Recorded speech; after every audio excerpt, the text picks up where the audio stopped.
Hello दोस्तों, Bhuvika story world में आप सबका स्वागत है। तो आज की हमारी स्टोरी है पवित्र रिश्ता। ट्रेन चलने को ही थी कि अचानक कोई जाना पहचाना सा चेहरा जनरल बोगी में आ गया। मैं अकेली सफ़र पर थी। वहाँ सभी अजनबी चेहरे ही थे। स्लीपर का टिकट नहीं मिला तो जनरल डिब्बे में ही बैठना पड़ा। मगर यहाँ ऐसे हालात में उस शख्स से मिलना ज़िंदगी के लिए एक संजीवनी के समान था। ज़िंदगी भी कमबख्त कभी कभी अजीब से मोड़ पर ले आती है।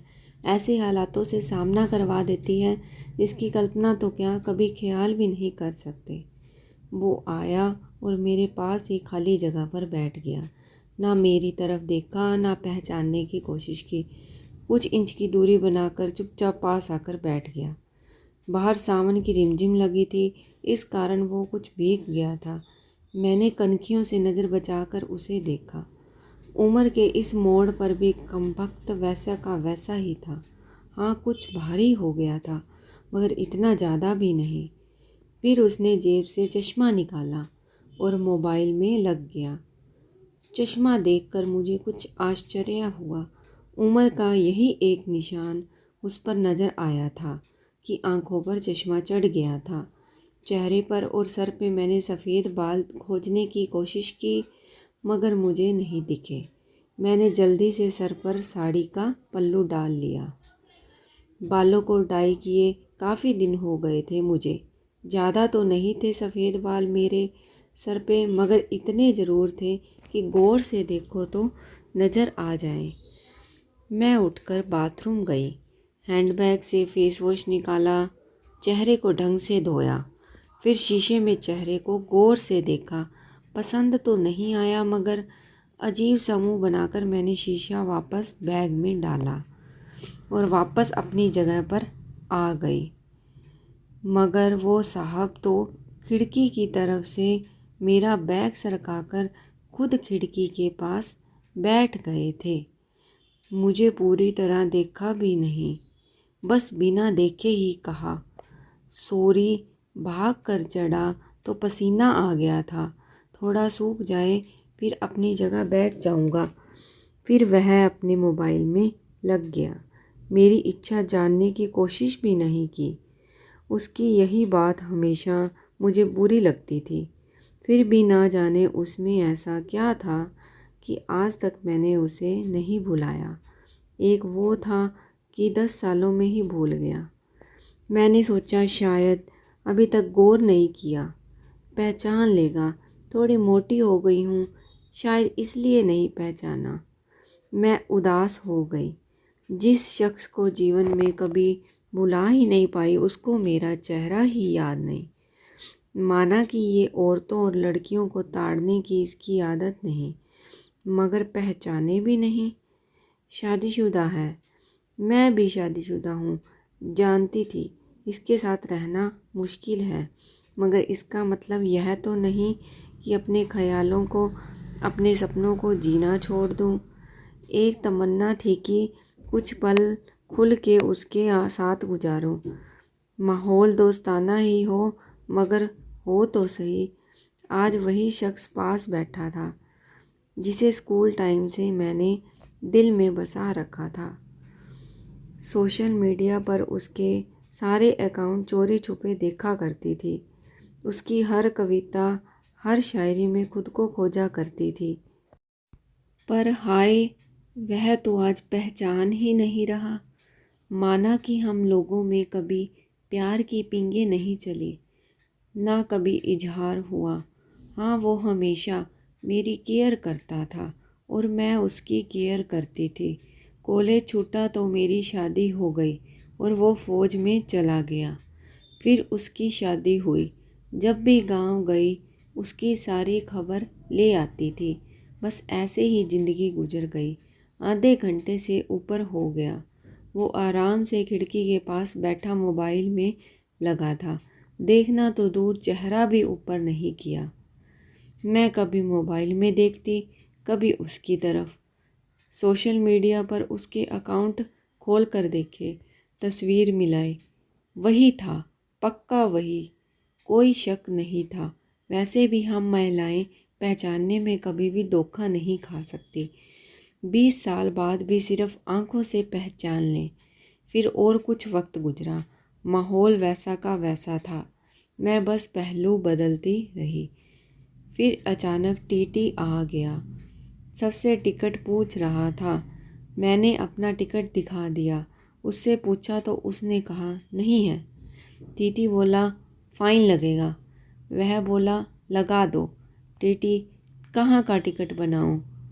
उसने जल्दी से जवाब नहीं दिया, मेरी तरफ देखने लगा। मैं कुछ समझी ही नहीं। उसने मेरे हाथ में थमी टिकट को गौर से देखा, फिर टीटी से बोला कानपुर। टीटी ने कानपुर की टिकट बनाकर दी और पैसे लेकर चला गया।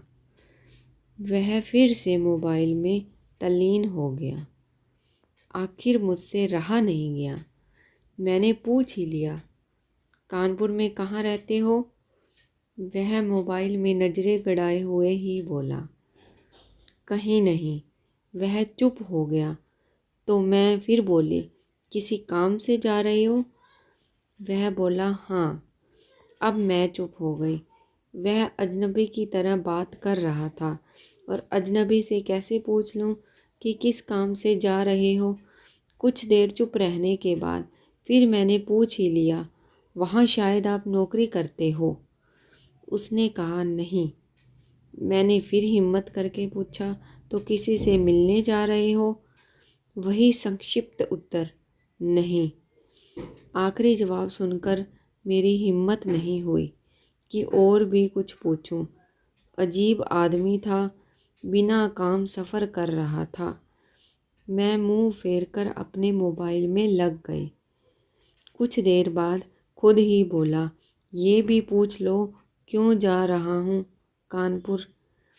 मेरे मुंह से जल्दी में निकला, बताओ क्यों जा रहे हो? फिर अपने ही उतावलेपन पर मुझे शर्म सी आ गई। उसने थोड़ा सा मुस्कुराते हुए कहा, एक पुरानी दोस्त मिल गई जो आज अकेले सफ़र पर जा रही थी। फौजी आदमी हूँ, सुरक्षा करना मेरा कर्तव्य है। अकेले कैसे जाने देता, इसलिए उसे कानपुर तक छोड़ने जा रहा हूँ। इतना सुनकर मेरा दिल ज़ोर से धड़का। नॉर्मल नहीं रह सकी मैं, मगर मन के भावों को दबाने का असफल प्रयत्न करते हुए मैंने हिम्मत करके फिर पूछा, कहाँ है वो दोस्त? कमबख्त फिर मुस्कुराता हुआ बोला, यहीं मेरे पास बैठी है ना। इतना सुनकर मेरे सब कुछ समझ में आ गया कि क्यों उसने टिकट नहीं लिया, क्योंकि उसे तो पता ही नहीं था मैं कहाँ जा रही हूँ। सिर्फ़ और सिर्फ मेरे लिए वह दिल्ली से कानपुर का सफ़र कर रहा था। जानकर इतनी खुशी मिली कि आंखों में आंसू आ गए। दिल के भीतर एक गोला सा बना और फट गया। परिणाम में आंखें तो भीगनी ही थी। बोला, रो क्यों रही हो? मैं बस इतना ही कह पाई, तुम मर्द हो ना, नहीं समझ सकते। वह बोला, क्योंकि थोड़ा बहुत लिख लेता हूँ, इसलिए एक कवि और लेखक भी हूँ, सब समझ सकता हूँ। मैंने खुद को संभालते हुए कहा, शुक्रिया मुझे पहचानने के लिए और मेरे लिए इतना टाइम निकालने के लिए। वह बोला, प्लेटफॉर्म पर अकेली घूम रही थी, कोई साथ नहीं दिखा तो आना पड़ा। कल ही रक्षाबंधन था, इसलिए बहुत भीड़ है, तुमको यूं अकेले सफ़र नहीं करना चाहिए। क्या करती, उनको छुट्टी नहीं मिल रही थी और भाई यहाँ दिल्ली में आकर बस गए। राखी बांधने तो आना ही था, मैंने मजबूरी बताई। ऐसे भाइयों को राखी बांधने आई हो जिनको ये भी फिक्र नहीं कि बहन इतना लंबा सफ़र अकेले कैसे करेगी। भाई शादी के बाद भाई रहे ही नहीं, भाभीयों के हो गए। मम्मी पापा रहे नहीं, कह कर मैं उदास हो गई। वह फिर बोला, तो पति को तो समझना चाहिए, उनकी बहुत बिजी लाइफ है, मैं ज़्यादा डिस्टर्ब नहीं करती और आजकल इतना ख़तरा नहीं रहा, कर लेती हूँ मैं अकेले सफ़र। तुम अपनी सुनाओ, कैसे हो? अच्छा हूँ, कट रही है ज़िंदगी। मेरी याद आती थी क्या? मैंने हिम्मत करके पूछा। वो चुप हो गया, कुछ नहीं बोला। तो मैं फिर बोली, सॉरी, यूं ही पूछ लिया। अब तो परिपक्व हो गए हैं, कर सकते हैं ऐसी बात।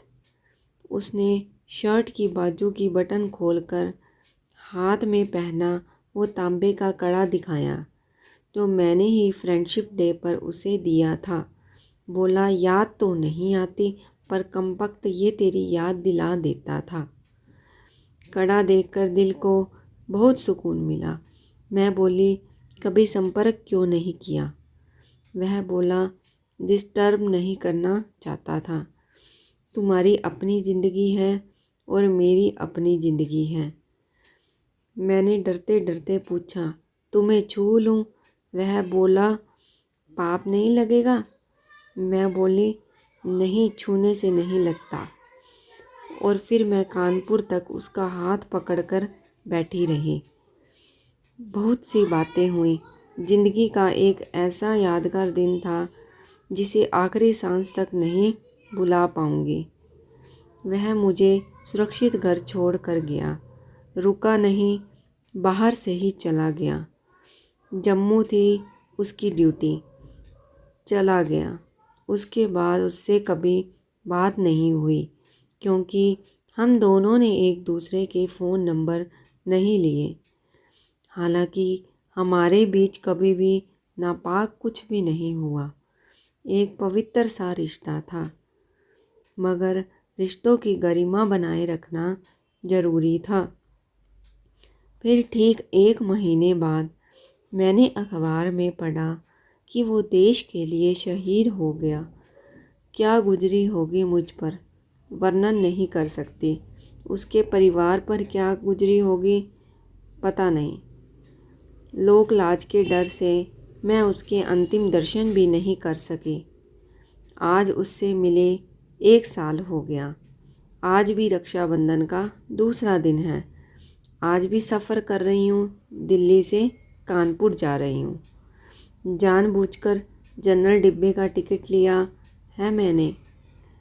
अकेली हूँ, न जाने दिल क्यों आस पाले बैठा है कि आज फिर आएगा और पसीना सुखाने के लिए उसी खिड़की के पास बैठेगा। एक सफ़र वो था जिसमें कोई हम सफ़र था। एक सफ़र आज है जिसमें उसकी यादें हम सफ़र हैं। बाकी ज़िंदगी का सफ़र जारी है। देखते हैं कौन मिलता है और कौन साथ छोड़ता है। दोस्तों, मेरी ये पवित्र रिश्ता कहानी आप सबको कैसी लगी, कमेंट बॉक्स में कमेंट कीजिएगा। कहानी को लाइक एंड शेयर ज़रूर कीजिएगा और चैनल को सब्सक्राइब करना न भूलिएगा। Thank you.